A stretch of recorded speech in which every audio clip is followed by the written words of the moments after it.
I want you to take this video very seriously, because it is one of the best videos I've ever made up to this point. Trust me, you won't regret taking the time to watch this video. In this video, we're really getting deep into Ayano's brain, learning how it operates, and how he's able to form these strategies and masterminded plans. More importantly, I'm going to provide you with practical tips and exercise that you can use to be like him. And that brings us to the White Room. We all agree that if it weren't for the White Room, Ayanokoji wouldn't be where he is now, right? Before we get into that, let me tell you something.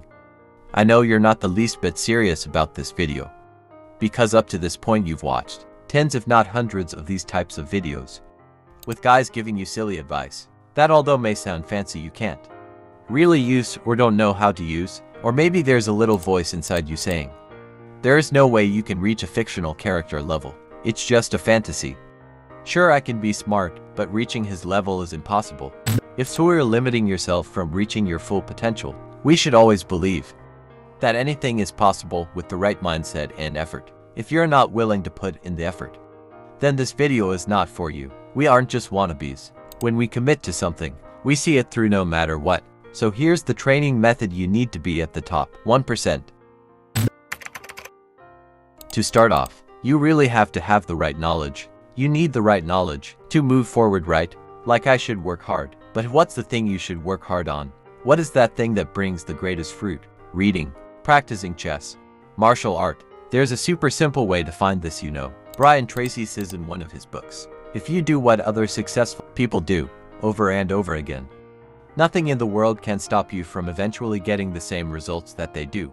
And I love that phrase, because it's super simple yet powerful. So in that sense, if you want to be like Ayanokoji, you have to copy his actions. The reality is that 99% can't do that. So what did Ayanokoji do to gain knowledge? What are some great ways to acquire valuable knowledge? Experience, reading, analyzing our surroundings. But how do you analyze your surroundings and learn from experience, and what book should you read? I like to keep things simple by analyzing our surroundings. We are actually trying to gather as much information as possible, interpret and explain the situation inside our mind, in order to learn from it. To make it simple for you, I'm going to share a framework that Robert Greene talks about. Basically, what he suggests is scheduling 30 minutes of your day to reflect on the previous day. Think about what you did, what you could have done differently, and ask yourself how you could have made the day more efficient. Consider what would have happened if you tried X instead of Y. Think like a strategist. Now let's talk about books. Here we're focusing on books that forces us to think and build stronger neuron connections and pathways in our brain. You can't just passively read those words. You have to actively engage with the material. Question yourself and think deeply about the concepts presented. Why is this important? How does it work? And how can I use it? If you want to challenge your brain and become smarter, this is how you do it. So what are some books that makes us think and help our brains build stronger neurons? Books on power and politics, philosophy, and well-written mystery novels. Here are some book recommendations you may want to try out. Okay, so this is an important section.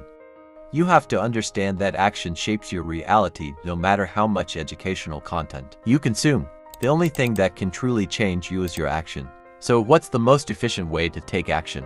Here is a simple yet powerful framework that I personally like to use. Take action on something you learned from a book or even from this video on the spot. See how it works and move accordingly the response that you get from the world. For example, if you've been going to the gym for 6 months and you developed a six-pack, that's the response the world gave you. And if you didn't achieve your desired result, that's also a response, which means you need to change your strategy and change your workout plan. After you formed a new strategy, adjust your gym plan accordingly and keep this cycle going. How does a muscle grow? How does a gym person grow their muscles? They make their muscles hurt so that they can grow even bigger and stronger. When you work out, you actually break your muscle fibers, and then your body repairs or replaces damaged muscle fibers through a cellular process, where it fuses muscle fibers together to form new muscle protein strands or myofibrils. This process makes the muscle grow thicker. This concept applies to our brains too. Are you the kind of person who read 2 pages and feel overwhelmed with information and can't understand any of it? Why does that happen?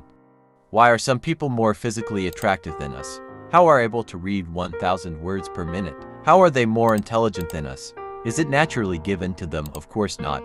There is no such thing as natural ability. That's a fantasy.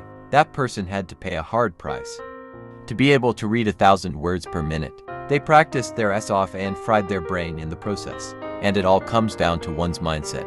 If you want to be like Ayanokoji, you need to have the right mindset that makes you push yourself to your limit. Here's the mindset you should have. I recommend you write it down and read it every single day before you start your day. Forget about all your limiting beliefs for once. Your abilities aren't fixed. Instead of thinking I'm stupid, think I just need to put a little more effort into practicing. If you find yourself overwhelmed or tired by the work, keep moving forward because it's important to push hardest when you want to quit the most. Because it will strengthen our mind. A single replacement can change everything in your life. That I'm talking about replacement. That helps our ability to be the best. For instance, swapping bad habits for good ones. And reading a book for 30 minutes instead of playing video games. Replacing negative things with positive ones can have a significant impact if you're truly dedicated to self-improvement. This is an essential principle to focus on, and this will make you one step closer to the 1%.